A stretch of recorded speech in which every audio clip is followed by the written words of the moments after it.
Olá, seja bem-vinda à terceira festa literária da Penha, a nossa Flipenha. Com meu coração cheio de gratidão por esse convite maravilhoso, eu agradeço a organização da Flipenha 2020, agradeço ao Celtico Atira na figura da Ana Lúcia Meira, essa belíssima pessoa, esse coração generoso. Agradeço a todos vocês que nos acompanham nesse momento e aos moradores da Penha, esse bairro tradicionalíssimo, maravilhoso, que pulsa literatura. Por isso, a minha gratidão imensa. A Flipenha 2020 ela está com uma programação imperdível, toda online, e homenageia duas figuras maestras, Ruth Guimarães e Gabriela Mistral. Hoje eu quero trazer uma homenagem a Gabriela Mistral com narração de uma história linda. A Gabriela é uma pensadora da educação. Revolucionou o sistema educacional do Chile, do México, poetisa, inovadora, feminista, uma pessoa com um coração sensível, maravilhoso, ao mesmo tempo forte e robusto para lidar com todas essas mudanças. Gabriela Mistral também foi a primeira mulher latino-americana a ser agraciada com o Prêmio Nobel da Literatura, isso em 1945. Então hoje eu trago um conto de mulheres sábias, chamado Drashman a Lenhadora. Um conto tradicional. Vamos lá?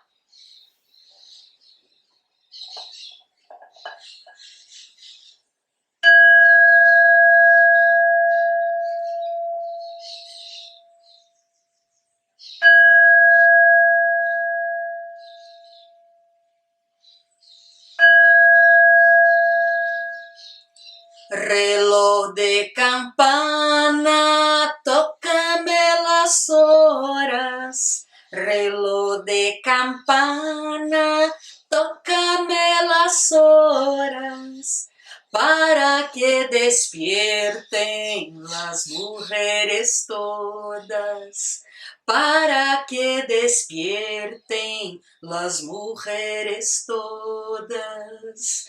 Porque si despiertan todas las mujeres, porque si despiertan todas las mujeres, irán recobrando sus grandes poderes, irán recobrando sus grandes poderes.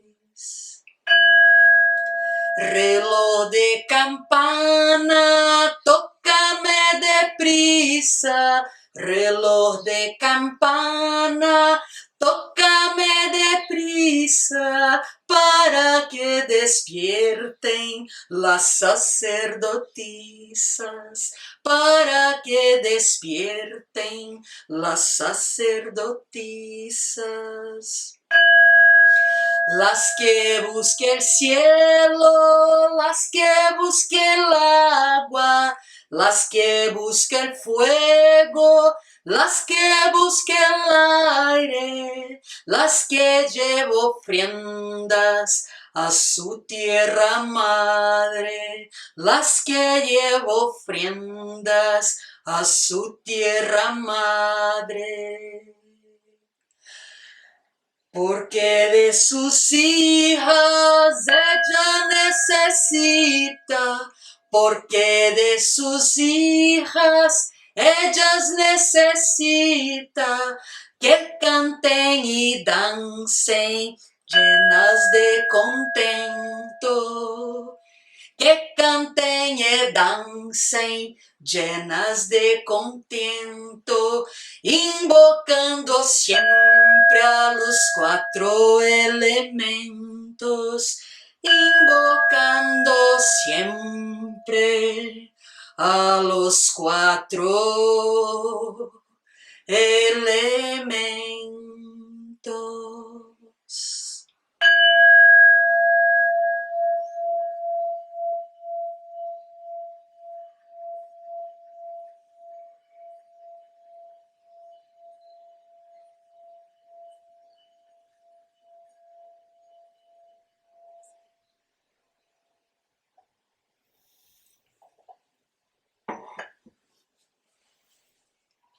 No tempo em que os homens falavam com as árvores e os ventos respondiam, vivia um rei solteiro que governava o seu povo com muita justiça e sabedoria. Mas acontece que esse rei era solteiro e não ficava muito bem que um rei governasse um povo sem uma esposa. Então um dia o rei mandou convocar os 4 cantos do mundo e avisou: o rei vai se casar e será constituída a sua mulher, aquela que souber responder ao enigma que o rei propuser.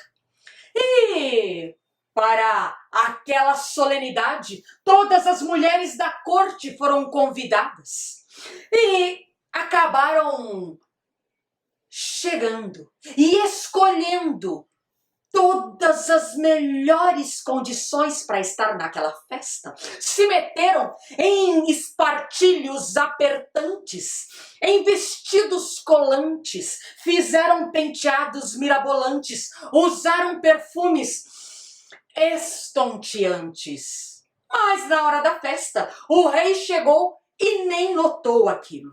Levantando-se do seu trono, o rei perguntou: qual é a distância entre o leste e o oeste? Qual é a distância entre o céu e a terra? Qual é a distância entre a verdade e a mentira?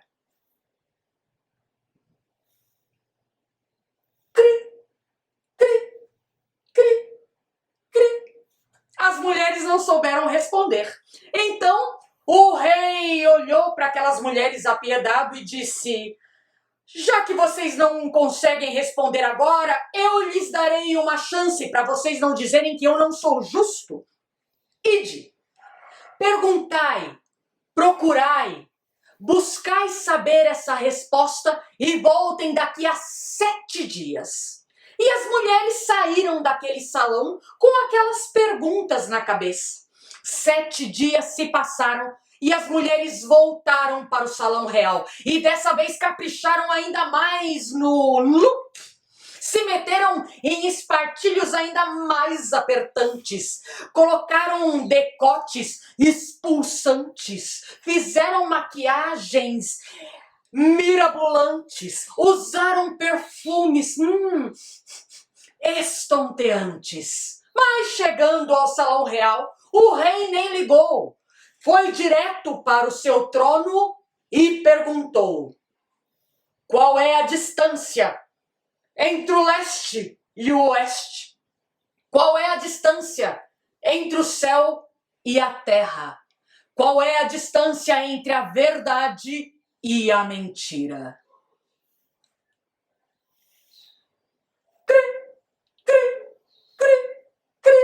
E as mulheres não souberam responder novamente. O rei então olhou apiedado para aquelas mulheres e disse: para que vocês não falem que eu sou injusto, lhes darei muitos presentes, pedras preciosas, tecidos, muitos presentes. Ide, ide. E saíram as mulheres com os seus criados, carregando todas aquelas caixas de presente. E estavam elas descendo as escadas real, quando de repente parou uma mulher meio embrutecida, um rosto talhado de sol, umas mãos calosas, uma roupa sem nenhuma graciosidade. Mas aquela mulher parou e perguntou para uma daquelas senhoras todas estonteantes que estava descendo a escada e abordou-a dizendo assim: irmã, o que está a acontecer aí neste castelo? Aquela dama olhou para aquela mulher grosseira e disse: o rei vai se casar. E nos disse um enigma muito, mas muito difícil, que nós, mulheres da corte, letradas nas artes e nas ciências, não soubemos responder. Ainda mais você, uma simples lenhadora, tenho certeza que não vai saber responder este enigma.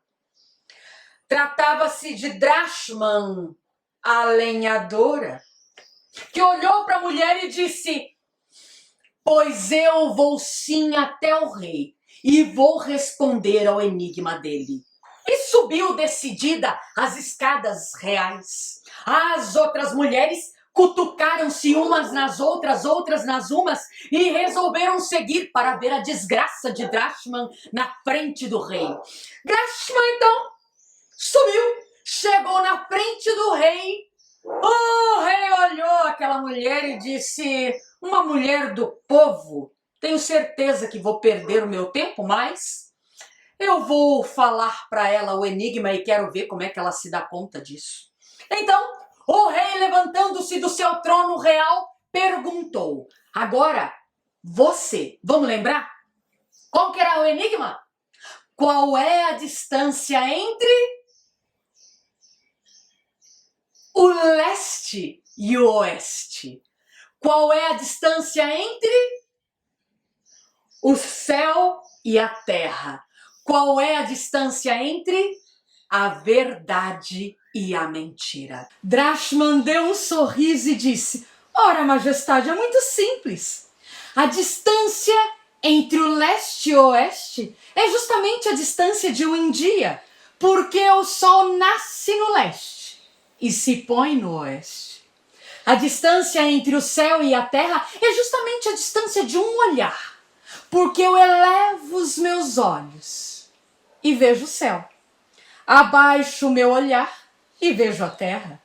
A distância entre a verdade e a mentira, majestade, é a distância dos meus ouvidos e dos meus olhos, porque os meus ouvidos podem ouvir uma mentira, mas os meus olhos reconhecem a verdade. Houve um viva geral! E viva! Então o casamento real se deu. Vieram reis e rainhas, príncipes e princesas de vários condados, de outros continentes, assistir ao casamento do rei com uma lenhadora sábia.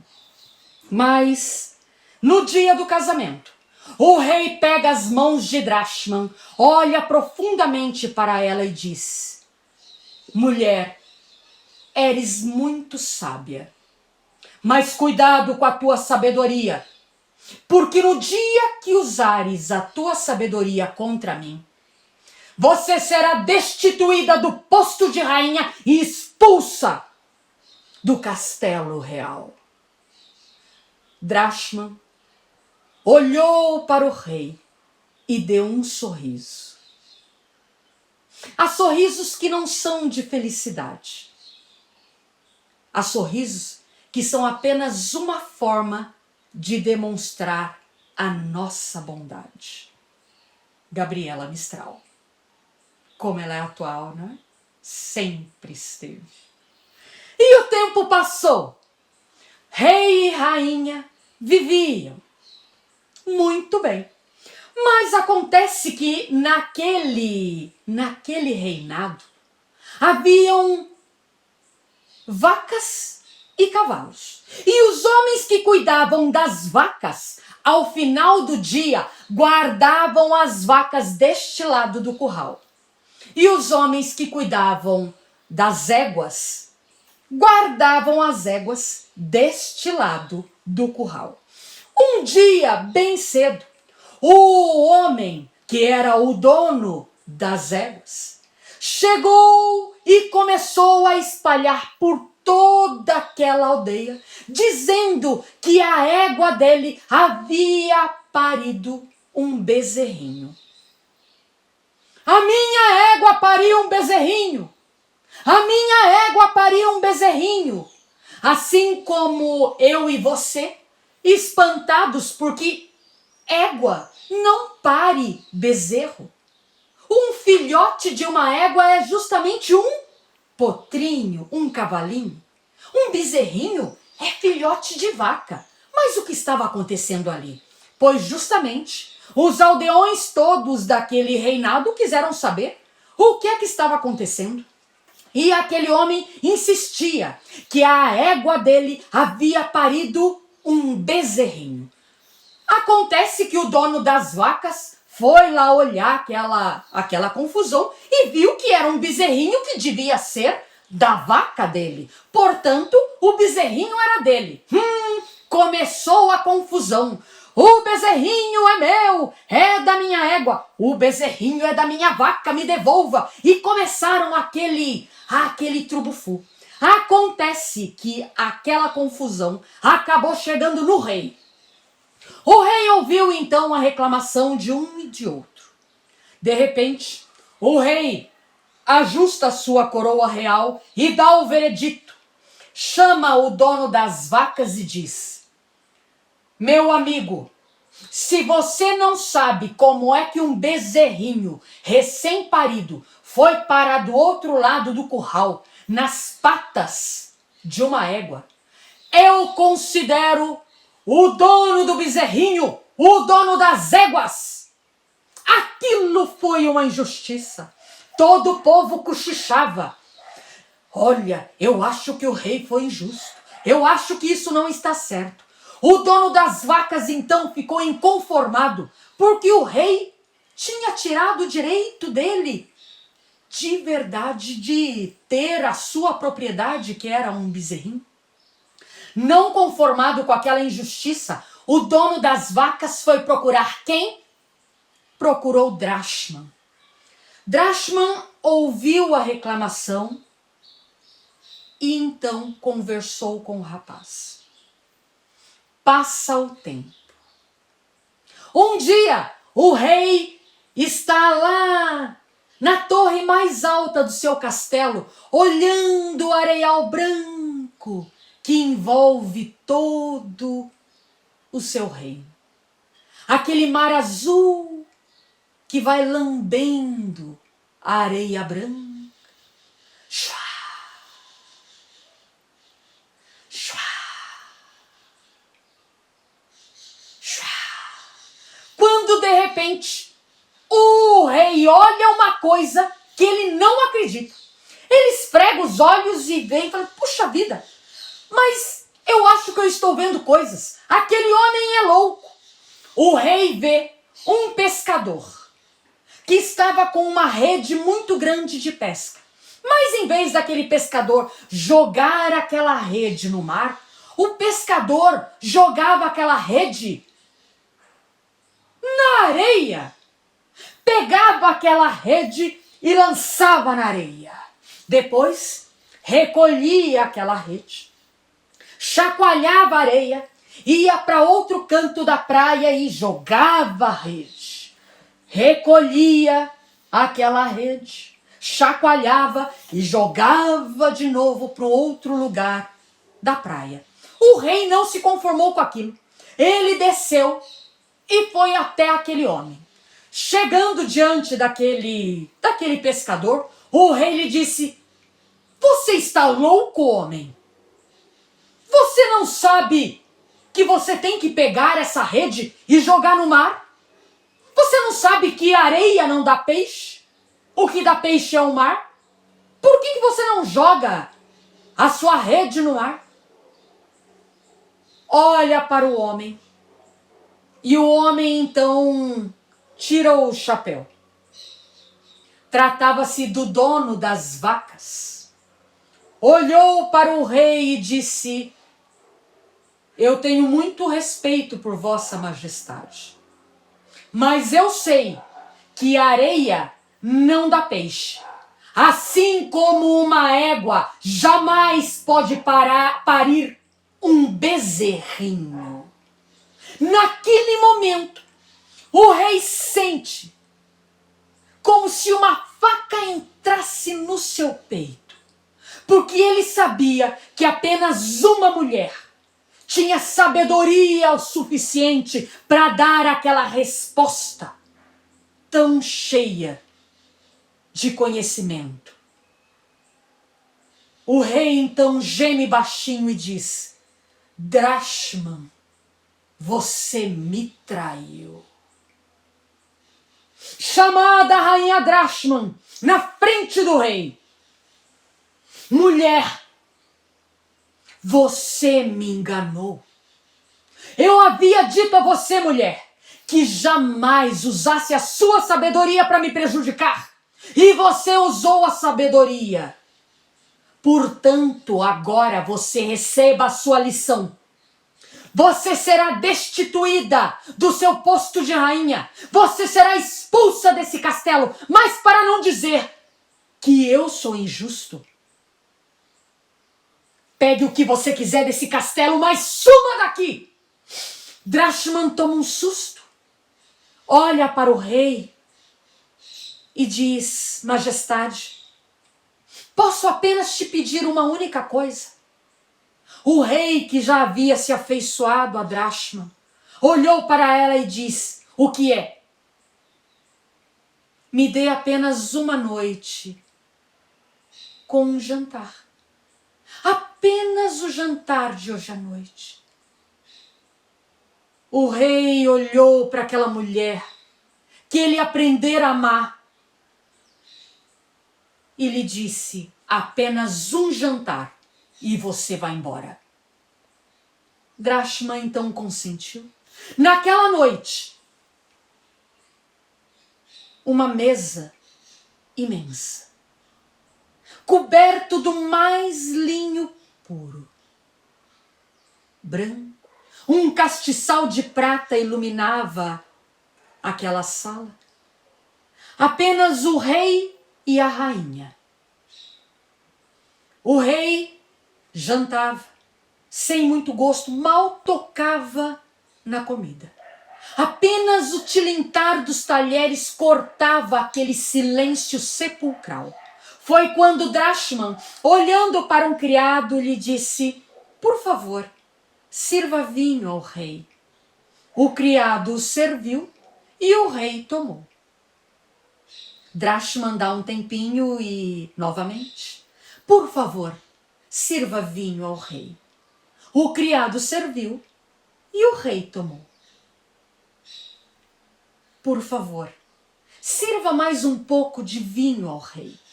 O criado serviu e o rei tomou. Acorda no outro dia o rei, com uma dor de cabeça terrível. Ele não conseguia nem abrir os seus olhos. Não reconhecia aquela cama dura. Foi quando ele começou a abrir os seus olhos vagarosamente. E então ele viu que ele não estava no castelo. Ele estava numa cabana. Uma cabana. Quando ele firmou os olhos, ele viu Drashman vestida de lenhadora. O rei perdeu a paciência e disse: Drashman, Drashman, o que fizestes, mulher? Perdestes a cabeça. Drashman olhou para o rei e pôs aquele seu mais delicado sorriso e lhe disse: ora, majestade, não me dissestes que eu poderia levar o que eu quisesse do castelo para mim? Pois eu trouxe. O que eu mais amo daquele castelo é você. O rei, diante daquela resposta, diante daquela mulher de grande sabedoria, sensibilidade e beleza, apenas a tomou nos braços e a amou. Horas depois saem daquela cabana em direção ao castelo, mas agora para governarem juntos, com justiça e sabedoria, no tempo em que as mulheres falavam com as árvores e os ventos respondiam. Dá-me tua mão e dançaremos. Dá-me tua mão e me amarás. Como uma flor então seremos, como uma flor e nada mais. O mesmo verso cantaremos, no mesmo passo bailarás. Com uma espiga ondularemos, com uma espiga e nada mais. Chamas-te rosa e eu esperança, porém o teu nome esquecerás, porque seremos uma dança sobre a colina e nada mais. Gabriela Mistral, Antologias Poéticas, com o poema Dá-me tua mão. Gratidão.